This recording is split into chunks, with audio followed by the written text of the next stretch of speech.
नमस्कार, म खड्ग खत्री। म सिन्धुली जिल्ला कमलामाई नगरपालिकाको निवर्तमान नगर प्रमुख।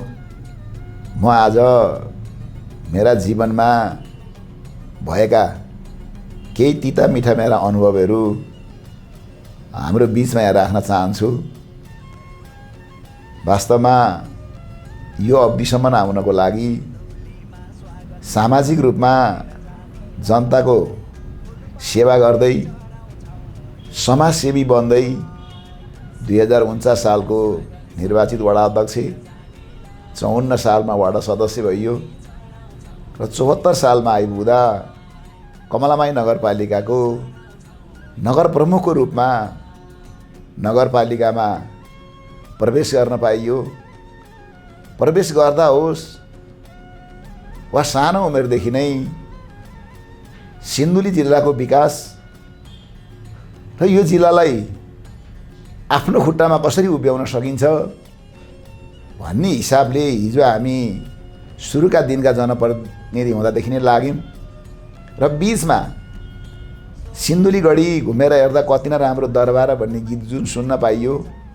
तत्पश्चात मैले सिन्धुली गढीमा गएँ, तर भग्नावेश अवस्थामा रहेको सिन्धुली गढी दरबार देखियो, तर कति न राम्रो भनिएको थियो।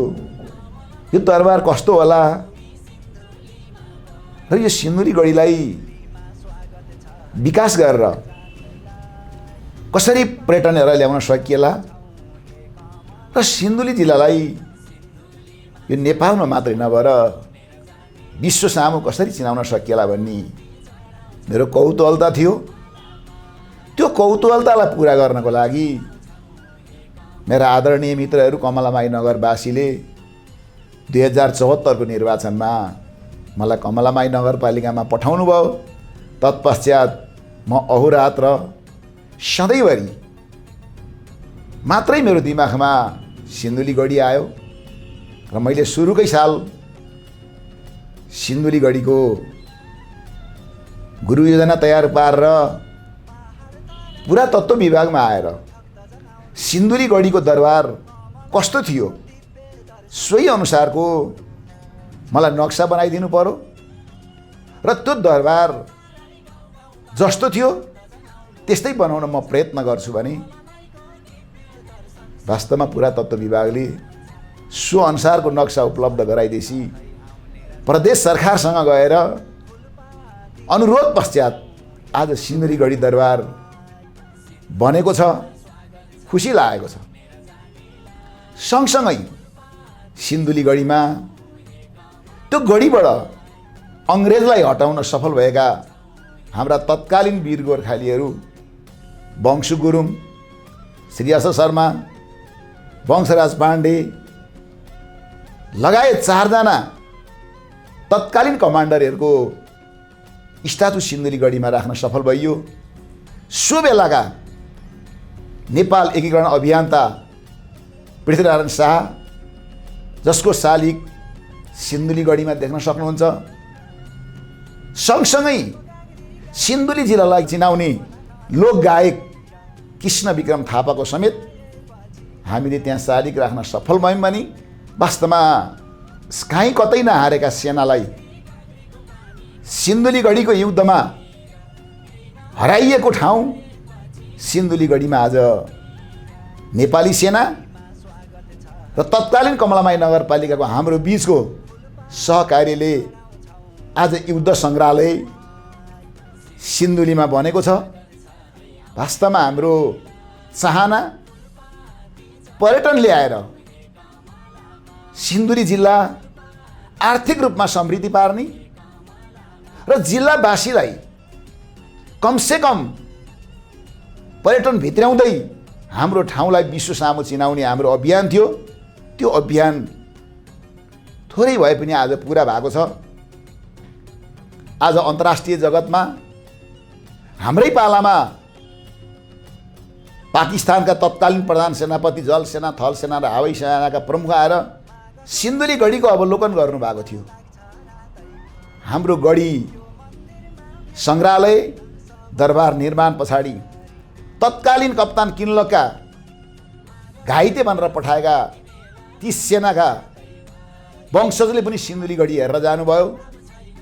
जर्मनी, बेलायत, फ्रान्स, चाइना लगायतका विभिन्न मुलुकका सेनापतिहरू आएर आज सिन्धुली गढीलाई अवलोकन गर्दा विभिन्न ठाउँका पर्यटकहरू सिन्धुली गढीमा आएर घुमेर जाँदा बहुत खुसी लागेको छ।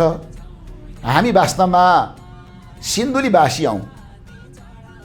सिन्धुलीमा जन्मिएका कलाका धनी, गलाका धनी, उद्योगका धनी, व्यापारका धनी, बौद्धिकताका धनी, आर्थिकका धनी विभिन्न किसिमका मान्छेहरू सिन्धुली जिल्लामा छौँ र आफ्नो ठाउँमा हामीले सिन्धुली जिल्लालाई चिनाउने भूमिका पक्कै पनि गरेका छौँ। म सबै सिन्धुलीवासीहरूलाई सिन्धुलीवासी भएकोमा गौरव महसुस गर्नुहोस् भन्न चाहन्छु। यही सिलसिलामा हाम्रो ध्यान नपुगेको थिएन, तर हामीले मठ मन्दिरलाई पनि केही हदसम्म सहयोग गरेका थियौँ। तर हामी कमलामाई नगरपालिकाबाट बाहिर आइसके पछाडि पनि हामीले अहोरात्र सिन्धुली जिल्लालाई कसरी पर्यटक ल्याउने, ऐतिहासिक पर्यटन त आए, धार्मिक रूपले महत्त्वपूर्ण ठाउँ रहेको सिन्धुली जिल्ला, यसलाई कसरी पर्यटन ल्याउने, यो जिल्लाको कसरी विकास गर्ने भन्ने सवालमा हामी अध्ययन गर्दै जाँदा कमलामाई, कमला को हुन्, हामीले कमलाको बारेमा मसिनो ढङ्गले अध्ययन गऱ्यौँ र हामी एउटा टिम बनेर नेपालमा मात्रै होइन कमलाको बारेमा खोज्दै इन्डियासम्म पुग्यौँ। हामीले कमलाका छेउछाउमा बस्ने पुरा त्यहाँका स्थानीय वासीहरू, हिजोदेखि बस्दै आएका वासीहरूसँग सोध्दै कमलाको वास्तविक परिचय दिने उद्देश्यका साथ हामीले कलिगङ्गा कमला भन्ने एक पुस्तक निकालेर विमोचन गऱ्यौँ। सो पुस्तक आज धेरै ठाउँहरूमा पुगेका छन् र अहिले कमलामा हिजोका भन्दा दिनमा आज माघे सङ्क्रान्तिको मेलामा नुहाउने होस् अथवा माघ महिनाभरि गौतमी र कमलाको सङ्गम स्थलमा नुहाइरहने मान्छे भक्तजनहरू इन्डियादेखि समेत आइरहनु भएको छ र वास्तवमा हामीले कमलालाई अरू के गर्न सकिन्छ भन्ने उद्देश्यका साथ फेरि बीचमा हामीले कमलाको महिमा र यसको प्रचार कसरी अगाडि बढाउन सकिन्छ भन्ने कुरामा हामी गम्भीर रूपमा थियौँ। त्यही सिलसिलामा अहिलेको यो युग भनेको सञ्चारको युग हो, प्रचारको युग हो, कलाको युग हो।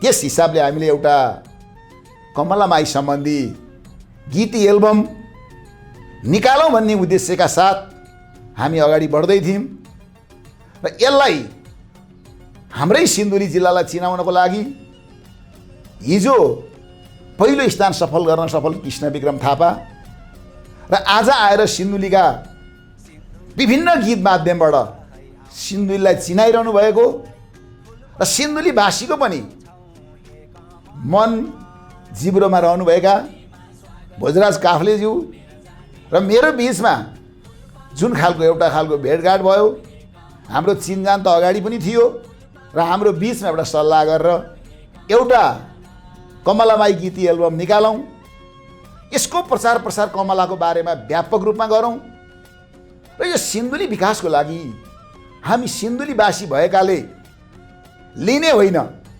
दिने काम पनि गरौँ। म आजसम्म सामाजिक अभियन्ता भएर यहाँसम्म आउँदा मैले लिने भन्दा पनि मैले सिन्धुलीवासीलाई वा कमलामाई नगरपालिकालाई, यो राष्ट्रलाई के दिन सक्छु भन्ने मेरो मनमा लागिरहेको छ। त्यही हिसाबमा जुन भोजराज काफ्ले र हामीले मैले रचना गरेको र उहाँले स्वर लय दिनुभएको गीत एल्बम हामीले सार्वजनिक गऱ्यौँ। त्यति मात्रै गरेनौँ, जहाँ कमलामाई शिरको उद्गम स्थल थियो त्यो उद्गम स्थलमा समेत हामीले माघे सङ्क्रान्तिको मेलामा हाम्रो गीतलाई नगरवासीको माझमा प्रस्तुत गर्न पायौँ। हामी अत्यन्त खुसी छौँ। नेपाल धार्मिक रूपले होस्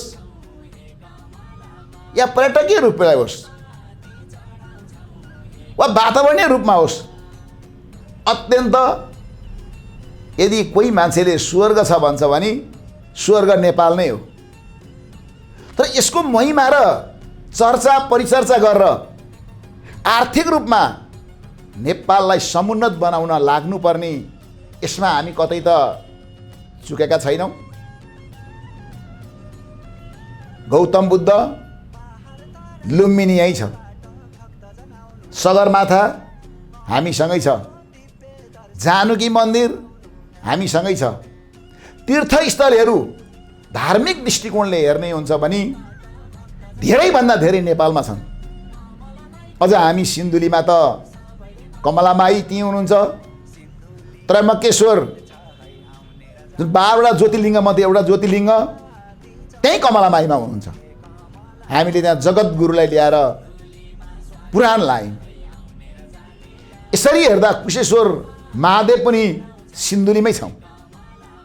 यसरी हेर्दा हामी सामाजिक मान्छे भइसकेपछि समाजलाई केही दिनुपर्छ र हाम्रा जिल्लामा रहेका ऐतिहासिक ठाउँहरूलाई, मठ मन्दिरहरूलाई वा पुराना चिजहरूलाई उजागर गरेर हाम्रो ठाउँलाई वास्तवमा हाम्रो सिन्धुली राम्रो सिन्धुली भन्ने अभियानमा जसरी हामी जोडिएका छौँ,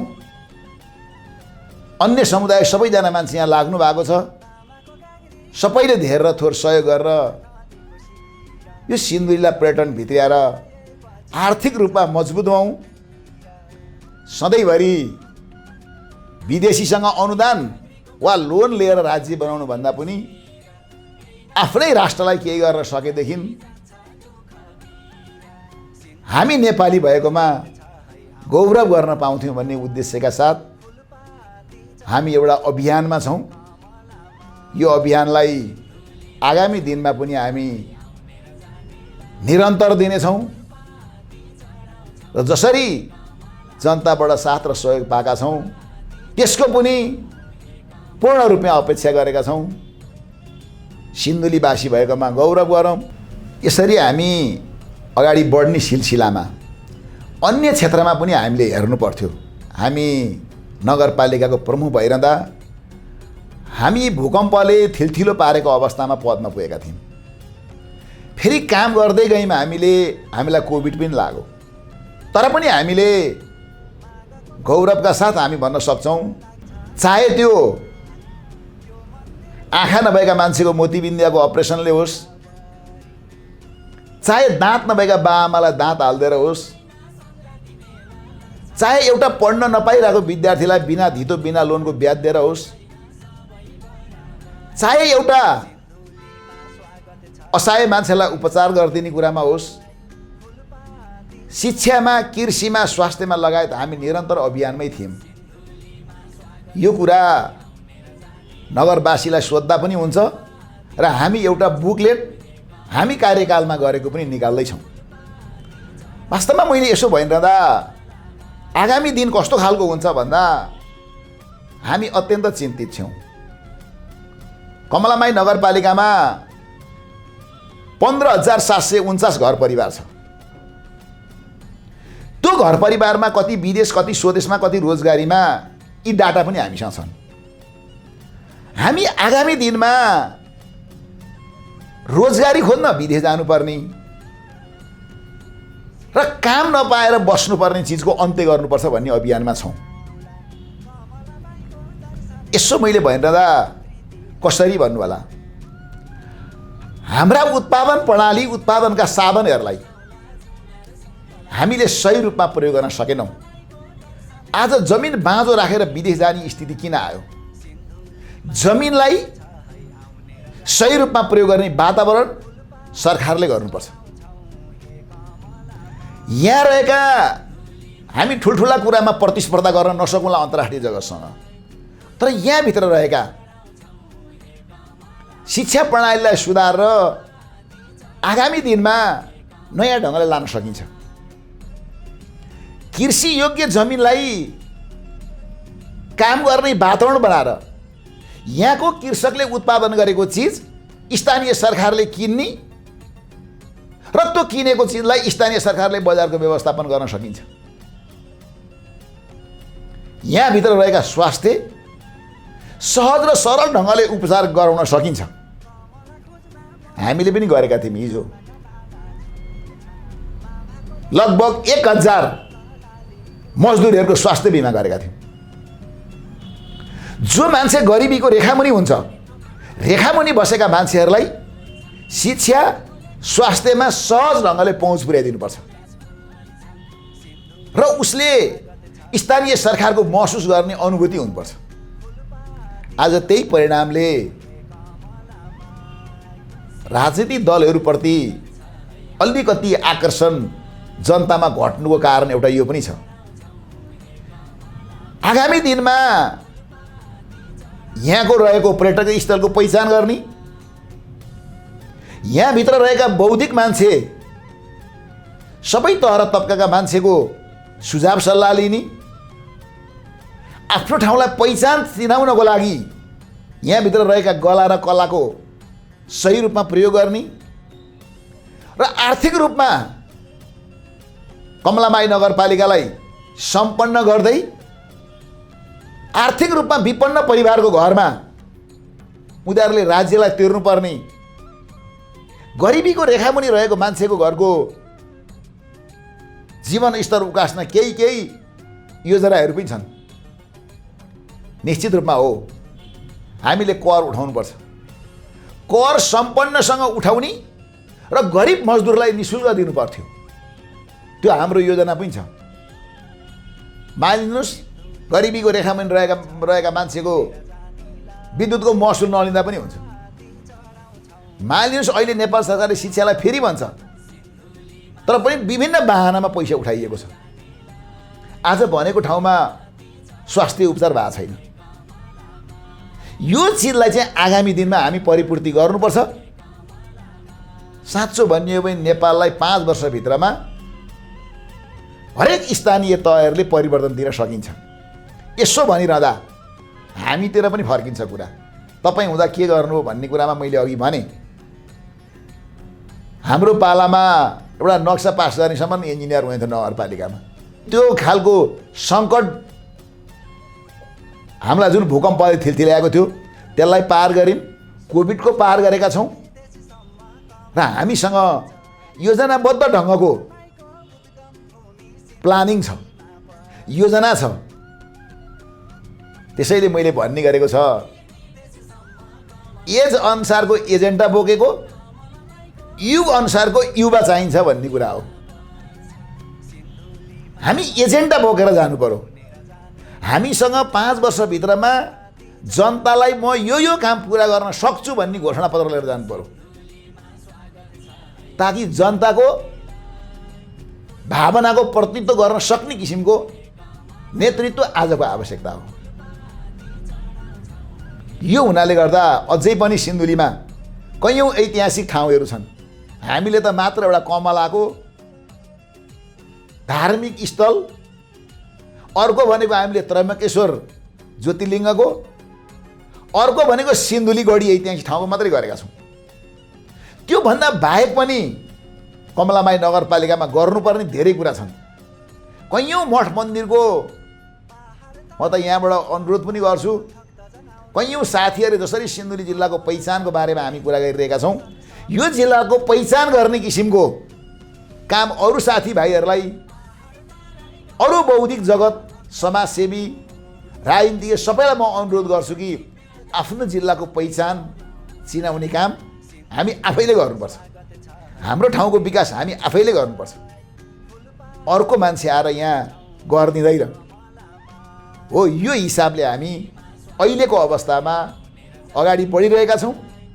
हिजो पद नहुँदा पनि थियौँ, हिजो पद पाउँदा नि गऱ्यौँ र आज पद नहुँदा नि गर्छौँ र भोलिका दिनमा पनि हामी यो अभियानलाई निरन्तर लिएर जाने सोचमा छौँ। वास्तवमा हामीले हाम्रो पालामा बिर्सन जनताले नसक्ने 2-4 काम गऱ्यौँ। सिन्धुलीगढीको सेरोफेरोभित्रको मैले अघि भने एउटा, दोस्रो नगरवासीको घरपरालको छानोको अन्त्य हुँदै सबै घरमा बिजुली, तेस्रो कुरो जिल्लामा रहेको एउटा सभागृह हल थियो जुन आज हल सिसाको अत्यन्त राम्रो बनेको छ, जुन बस पारमा सधैँभरि हिलो मैलो थियो त्यसको थोरै पनि व्यवस्थापन गरेका छौँ। हामीले हाम्रो पालामा जति गर्न सक्यौँ यहाँहरूको बिचमा छ र यहाँसम्म आउनको लागि जसरी तपाईँहरूले साथ सहयोग दिनुभयो, भोलिका दिनमा पनि यो अभियानलाई हामी निरन्तर दिन्छौँ र वास्तवमा अहिले पनि कतिपय हाम्रा अधुरा कामहरू पनि छन्। यो सबै कुरा यो युट्युब च्यानलबाट समय अभाव पनि हुन्छ, तर म यहाँहरूलाई के अनुरोध गर्छु भन्दा यो च्यानलबाट रचनात्मक कामका जुन हामीले गरेका छौँ यो चिजलाई सम्प्रेषण गर्ने जुन मौका मिल्यो, यो मौकाको लागि त म यो च्यानललाई पनि धन्यवाद दिन चाहन्छु। र वास्तवमा जिल्लावासी नगरवासीलाई म के अनुरोध गर्छु भन्नु होला भने तपाईँहरूको भावनामा सायद मेरो पालामा चोट पुग्ने खालको काम नभएको नि हुनसक्छ।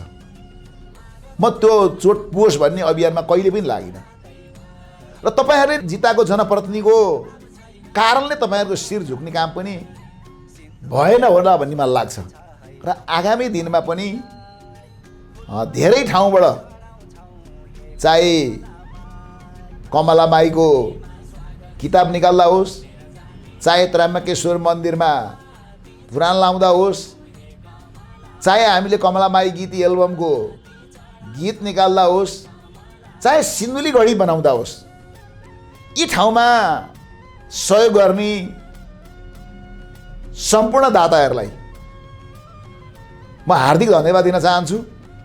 र जसरी हिजो तपाईँहरूले मलाई साथ दिनुभएको छ त्यो साथको अपेक्षा मैले अझै पनि किन गरेको छु भन्दा म अझै पनि सिन्धुलीलाई केही गरौँ भन्ने मेरो मनसाय छ। सायद तपाईँहरूले त्यो अवसर दिन सक्नुभयो भने सिन्धुली जिल्लालाई जसरी मैले अघि नै अन्तर्राष्ट्रिय चित्रमा चिनाउन सफल भयो कमलामाई नगरपालिका भनेका थिएँ, योभन्दा पनि अझ अगाडि बढाउने मेरो उद्देश्य छ र यो उद्देश्यलाई पक्कै पनि यहाँहरूले र मैले पनि हामी संयुक्त भएर अगाडि बढ्यौँ भनेदेखि हाम्रो काम सफल हुन्छ र यो सफल पार्नको लागि आजका मितिसम्म लाग्नुभएको सबैलाई म भित्रैदेखि हृदयदेखि हार्दिक धन्यवाद दिन चाहन्छु। अब अन्तमा मैले अहिलेसम्म गरेका काम, भविष्यमा गर्ने काम लगायतका अहिलेसम्म गरेका गतिविधि स्वदेश तथा विदेशमा जहाँसुकै बसेर पनि सुनिदिनु भयो, सबैलाई म हार्दिक धन्यवाद दिन चाहन्छु। र अन्तमा हामीले कमलामाई सम्बन्धी निकालेको गीती एल्बम भर्खरै यहाँहरूले युट्युबमा हेर्नु भएको छ, जुन एल्बममा हामीले भनेका छौँ सिन्धुलीमा स्वागत छ है आउने र जानीलाई, फुलपाती चढाउँछौँ हे कमला माई।